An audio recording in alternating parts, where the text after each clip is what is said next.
செந்தில் பாலாஜிக்கு வந்து hard disk திருடு போச்சுன்னா உடனே யாருமே பேசாம நம்ம உத்தமர் செந்தில் பாலாஜி மட்டும் டக்குனு ஏன் வந்தாருன்னு தெரியல. அவர் யாராவது கூப்பிட்டாங்களா, இல்ல செந்தில் பாலாஜி தான் திருடுனான்னு யாராவது சொன்னாங்களா, இல்ல செந்தில் பாலாஜி சொல்லி தான் யாராவது திருடுனாங்கன்னு சொன்னாங்களா? யாருமே இல்லாமல் நானும் அதுக்கு முன்னாடி என்ன பிரச்சனை சொன்னேன், காவல்துறை விசாரிச்சுட்டு இருக்காங்க, விசாரணை முடியும் பிறகு சொல்றோம்னு சொன்னோம். டக்குன்னு செந்தில் பாலாஜி வந்து திசை திருப்பான் ஏன் உடனே வந்து ஆஜரானான்னு தெரியல. உத்தமர் செந்தில் பாலாஜிக்கு வந்து முதல்ல என்ன நடந்துச்சுன்னு விசாரணை முடியட்டும், முடிஞ்ச பிறகு தெரியும். இப்ப எதுவுமே சொல்லாமல் திடீர்னு செந்தில் பாலாஜி ஆஜரானதுல இருந்து எல்லாருக்கும் ஒரு சந்தேகம் வருது, இவர் ஏன் திடீர்னு வந்து பதில் சொல்றாங்க. அதான் நிறைய பேர் பத்திரிகையிலும் போட்டிருந்தாங்க, திடீர்னு ஏன் செந்தில் பாலாஜி வந்து இந்த விவரத்தில் ஆஜராகி இப்ப சொல்றாருன்னு. எந்த இடத்துலயும் வந்து நாங்களும் விசாரணை முடியட்டும் தான் சொல்லியிருந்தோம். திடீர்னு ஏன் செந்தில் பாலாஜி அன்னைக்கு வந்து பிரஸ் மீட்ல இதை வந்து பேச வேண்டிய கட்டாயம் என்ன? அவ்வளவு பயம் செந்தில் பாலாஜி. ஆர்டிஸ்ட்க்கு காண போன உடனே யாருமே பேசாமல் முதல் ஆளாக செந்தில் பாலாஜி வந்து ஏன் இதை பத்தி அட்ரஸ் பண்ண வேண்டிய கட்டாயத்தில் இருக்கிறார். இந்த கொஸ்டின் நீங்க தான் அவர்கிட்ட கேட்கணும், வேற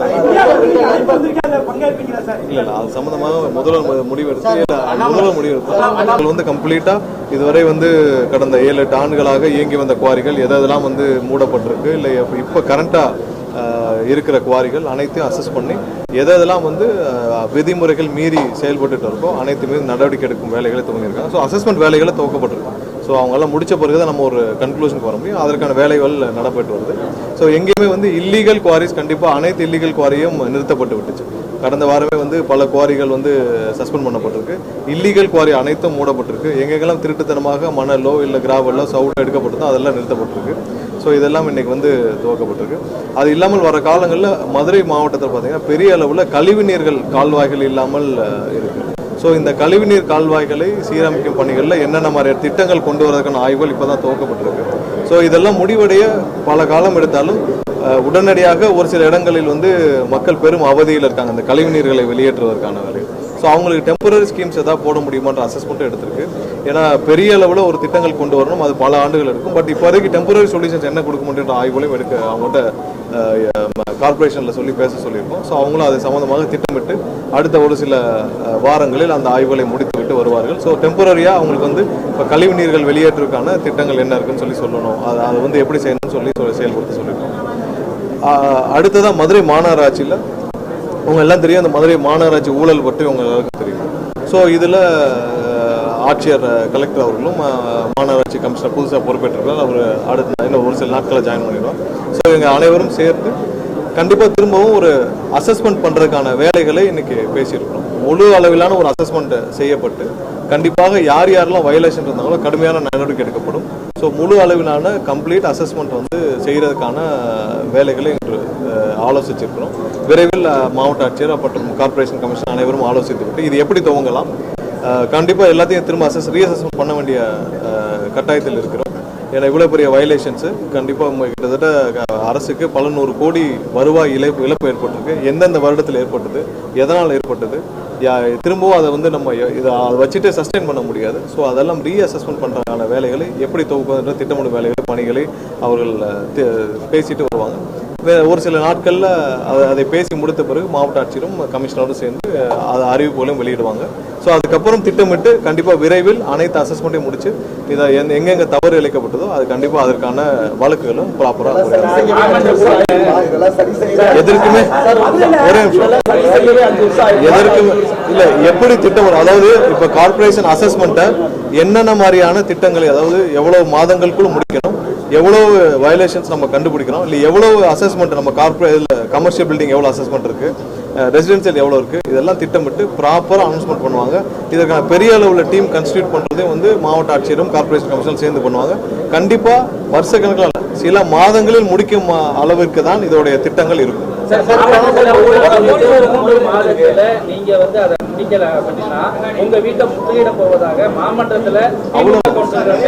எல்லா இடத்துலையும் என்னென்ன இடத்துல ஊழல்கள் இருக்குதோ அதை விரைவில் ஐடென்டிஃபை பண்ணி கண்டிப்பா அனைத்தும் வழக்குகள் ப்ராப்பரா விசாரிக்கப்பட்டு யார் யார் தவறு செய்திருந்தாலும் அவர்கள் மீது நடவடிக்கை உறுதியாக எடுக்கப்படும். ஏன்னா எல்லாமே வந்து எங்கேயும் ஒளிஞ்சு போல, எங்கெங்கெல்லாம் வந்து தவறாக ப்ராப்பர்ட்டி டாக்ஸ் இல்ல அசஸ்மெண்ட் சரியா பண்ணாம எங்கெங்கெல்லாம் வந்து ஊழல் இழைக்கப்படும் எல்லாருக்கும் டாக்குமெண்ட் இருக்கு. எந்த வருஷம் அவங்க கரண்ட் கனெக்ஷன் எடுத்தாங்கன்னு இருக்கு, எந்த வருஷம் அவங்க வீடு கட்டினாங்கன்னு இருக்கு, எப்போ பிளான் அப்ரூவல் வாங்கினாங்கன்னு இருக்கு, எந்த வருஷம் அங்க எந்த கவுன்சிலர் இருந்தாங்க, இல்லை எங்க ஜோனல்ல யார் மண்டல தலைவர் யார் இருந்தா, யார் மேயரா இருந்தா எல்லாமே இருக்குது. ஸோ அது அசஸ்மெண்ட் என்னைக்கும் அதுல இருந்து யாரும் தப்பிக்க முடியாது. இருக்கிற அதில் பலர் வந்து அவங்களுக்கே தெரியாமல் அங்கே இருக்கிற கவுன்சிலரோ யார் மூலமும் மிரட்டப்பட்டு இல்லை லஞ்சமாக கொடுக்கப்பட்டு அவங்க இருக்கலாம். ஸோ அவங்களுக்கே தெரியாமலும் இருக்கலாம், அவங்களே இது இந்த மாதிரி ப்ராசஸே தெரியாமல் இருக்கலாம். ஸோ அவர்களுக்கெல்லாம் இது ஒரு விழிப்புணர்வு கண்டிப்பாக விரைவில் இதுக்கு திட்டங்களோடு மாவட்ட ஆட்சியரும் கமிஷனரும் சேர்ந்து வருவாங்க. இல்லை இப்போ அதற்கான முழு அளவிலான ஒரு திட்டங்கள் கொடுத்து எவ்வளவு நம்ம வயலேஷன் இருக்குன்னு கண்டுபிடிக்கணும். ஃபர்ஸ்ட் அந்த வயலேஷனை கண்டுபிடிக்கிற ப்ராசஸை சில நாட்களுக்குள்ள கார்பரேஷன் கமிஷன் எல்லாம் சேர்ந்து துவக்கி விடுவார்கள். இதை பண்ண வேண்டிய கட்டாயத்தில் இருக்கிறோம். ஏன்னா அதை செய்யாமல் நம்ம வந்து இவ்வளோ அசஸ்மெண்ட் பண்ணாமல் நம்ம அடுத்த ஸ்டேஜுக்கு போக முடியாது. மிகப்பெரிய அளவில் பல 100 கோடி இழப்பு இருக்கிறதா நமக்கு வர தகவல் சொல்லுது. ஸோ அதை நம்ம விரைவாக எல்லாம் முடிக்கிற கட்டாயத்திற்கும் கண்டிப்பாக எங்கேயுமே அந்த மாதிரி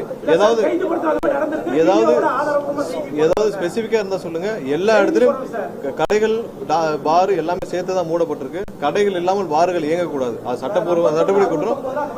கண்டிப்பா எங்கெங்கெல்லாம் வந்து இல்லீகலா இருக்கோ கண்டிப்பா உடனடியாக அவர் மீது கடுமையான வழக்குகள் பதிவு செய்யணும். எங்கேயுமே யாருக்கும் வந்து அந்த மாதிரியான ரைட்ஸும் கிடையாது. கண்டிப்பா கடுமையான நடவடிக்கை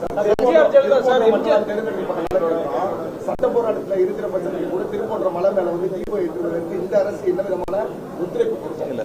நாங்கள் இது வந்து தெளிவாக பல முறை சொல்லியாச்சு. திருப்பூர்ன்ற விவகாரத்தில் ரொம்ப தெளிவாக சொல்லியாச்சு. மக்கள் வந்து அமைதியை விரும்புகிறார்கள். இதுக்கு முன்னாடி என்ன 2 வருஷத்துக்கு முன்னாடி என்ன சூழ்நிலை இருந்தோ அதே தான் எல்லாரும் தொடர வேண்டும் என்று விரும்புகிறார்கள். மக்கள் அமைதியை தான் விரும்புகிறாங்க. இதுல இதான் அரசுடைய கொள்கையும். இதுல எந்த மாற்று கருத்தும் கிடையாது. இதுல பெரும்பாலான மக்கள் 2 வருஷத்துக்கு முன்னாடி என்ன சூழ்நிலை இருந்துச்சோ அமைதியான சூழ்நிலை தான் எங்களுக்கு வேணும்னு நினைக்கிறாங்க. அதே தான் தொடரணும்னு நாங்களும் அரசும் நினைக்குது. இதுதான் நாங்கள் முன்னாடியும் சொல்லிட்டு இருந்தோம். 2 வருஷத்துக்கு முன்னாடியும் 10 வருஷத்துக்கு முன்னாடி எப்படி இருந்துச்சோ அதே சூழ்நிலை தான் தொடர வேண்டும் என்று அனைவரும் விரும்புகிறோம். அமைதியாக இருக்கும். இதுல யாரும் எந்த மதவாத சக்தியும் உள்ளே வந்து அரசியல் செய்ய நாங்கள் 100% அனுமதிக்க மாட்டோம்.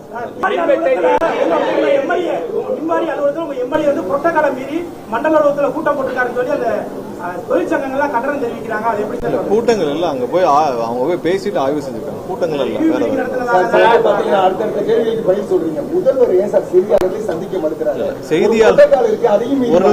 செய்தியாளர்களை சந்திக்க யாரையும் பார்த்தும் பயம் இல்லை. எப்படியோ எவ்வளவோ வச்சு மிரட்டிய திமுக பார்த்து எங்களுடைய முதல்வர் ஒரு நிமிஷம் கூட பயப்படவே இல்லை. இதெல்லாம் வந்து யாருக்குமே பெரிய விஷயமும் கிடையாது. செய்தியாளரை சந்திக்க வேண்டும் என்ற பெஞ்ச் மார்க்கே கிடையாது. ஒரு 7-8 வருஷமா ஒரு சில பேர் அவங்களுடைய சொந்த விளம்பரத்துக்காக அவங்க இருப்பை காட்டுக்கிறதுக்காக ரெகுலரா செய்தியாளர் சந்திப்புன்றது நடந்துச்சு. இந்த செய்தியாளர் சந்திப்புன்றது இந்த 10 வருஷம் மெயின் ஸ்ட்ரீம் மீடியா வந்த பிறகுதானே. மெயின் ஸ்ட்ரீம் மீடியா வரதுக்கு முன்னாடி என்ன இருந்துச்சு? பிரிண்ட் மீடியா தான் இருந்துச்சு.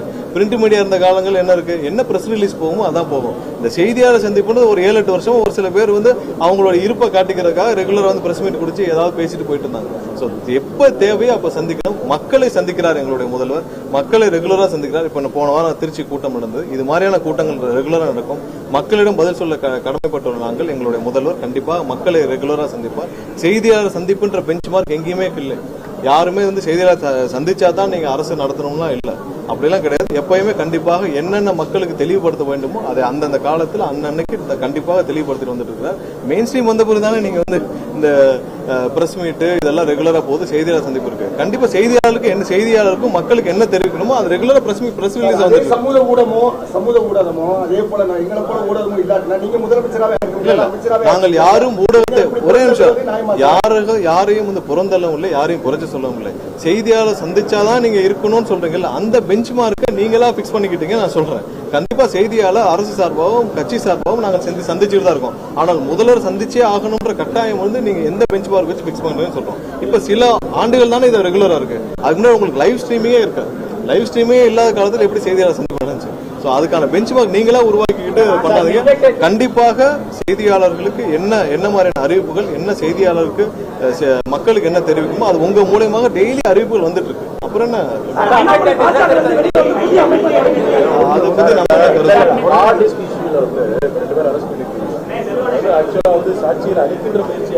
இல்ல ஹார்ட் டிஸ்க் திருட்டு விவகாரத்துல கண்டிப்பா விசாரணை நல்லபடியாக முடிய வேண்டும் என்றுதான் நாங்களும் காத்துட்டு இருக்கோம். தெளிவாக முடிய வேண்டும். ஏன்னா இதுல நிறைய என்னென்ன டேட்டா காணாமல் போயிட்டு இருக்கு, எதமான நாங்கள் அதுக்கான அசஸ்மெண்ட் அந்த டிபார்ட்மெண்ட்ல பண்ணிட்டே இருக்காங்க. கண்டிப்பா காவல்துறையும் முழு அளவில் அதுல வந்து விசாரணை நடத்திட்டு வராங்க.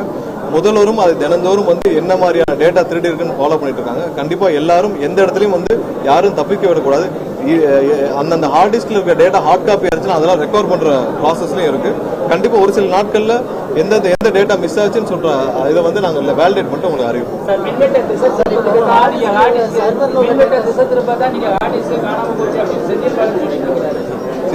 நான் தான் சொன்னேன், நம்ம உத்தமர் செந்தில் பாலாஜிக்கு வந்து ஹார்ட் டிஸ்க் திருடு போச்சுன்னா உடனே யாருமே பேசாம நம்ம உத்தமர் செந்தில் பாலாஜி மட்டும் டக்குன்னு ஏன் வந்தாருன்னு தெரியல. அவர் யாராவது கூப்பிட்டாங்களா, இல்ல செந்தில் பாலாஜி தான் திருடுனான்னு யாராவது சொன்னாங்களா, இல்ல செந்தில் பாலாஜி சொல்லி தான் யாராவது திருடுனாங்கன்னு சொன்னாங்களா? யாருமே இல்லாமல் நானும் அதுக்கு முன்னாடி என்ன பிரச்சனை சொன்னேன், காவல்துறை விசாரிச்சுட்டு இருக்காங்க, விசாரணை முடியும் பிறகு சொல்றோம்னு சொன்னோம். டக்குன்னு செந்தில் பாலாஜி வந்து திசை திருப்பான் ஏன் உடனே வந்து ஆஜரானான்னு தெரியல. உத்தமர் செந்தில் பாலாஜிக்கு வந்து முதல்ல என்ன நடந்துச்சுன்னு விசாரணை முடியட்டும், முடிஞ்ச பிறகு தெரியும். இப்ப எதுவுமே சொல்லாமல் திடீர்னு செந்தில் பாலாஜி ஆஜரானதுல இருந்து எல்லாருக்கும் ஒரு சந்தேகம் வருது, இவர் ஏன் திடீர்னு வந்து பதில் சொல்றாங்க. அதான் நிறைய பேர் பத்திரிகையிலும் போட்டிருந்தாங்க, திடீர்னு ஏன் செந்தில் பாலாஜி வந்து இந்த விவரத்தில் ஆஜராகி இப்ப சொல்றாருன்னு.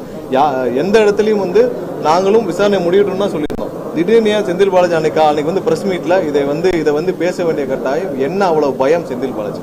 ஹார்ட் காண போன உடனே யாருமே பேசாமல் முதல் ஆளாக செந்தில் பாலாஜி வந்து ஏன் இதை பத்தி அட்ரஸ் பண்ண வேண்டிய கட்டாயத்தில் இருக்கிறார். இந்த கொஸ்டின் நீங்க தான் அவர்கிட்ட கேட்கணும், வேற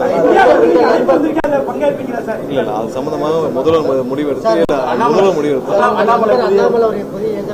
இல்ல, யாரு வேணாலும் அரசியல் கட்சி தொடங்கலாம். அவங்களுக்கு அந்த முழு சுதந்திரம் இருக்குது. அது அவங்களுடைய கட்டாயம், அவங்களுடைய காலத்தின் கட்டாயம், அவங்களுடைய தேவை. நம்ம என்ன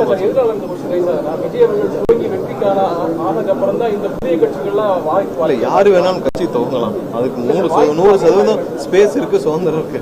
அவங்களுடைய ஆரம்பித்த காலகட்டங்கள்ல இருந்து அவருக்கு ரசிகர்களா இருந்து எம்எல்ஏ ஆகிருக்கிறாங்க. உங்களை போல திடீர்னு வந்து அமைச்சராக இருந்தேன். இங்க இருக்கக்கூடிய ரசிகர்களா இருந்து சட்டமன்ற உறுப்பினர்களானவங்களும் அவங்களுக்கு ஒத்துழைப்பு தராங்க சார்? இல்ல, அப்படி இல்லை.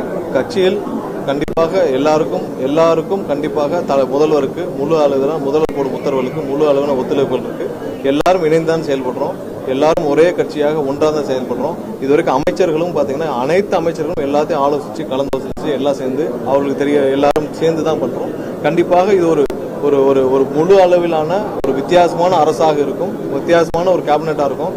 அதான் எல்லாரும் பார்த்து சொல்றாங்க, இப்படி ஒரு அரசாங்கம், இப்படி ஒரு அமைச்சரகம், இப்படி ஒரு கேபினெட் இது வரைக்கும் யாரும் பார்த்தது இல்லைங்கிறாங்க. கண்டிப்பா எல்லாரும் வித்தியாசமான அட்மினிஸ்ட்ரேஷன் பார்ப்போம். நன்றி.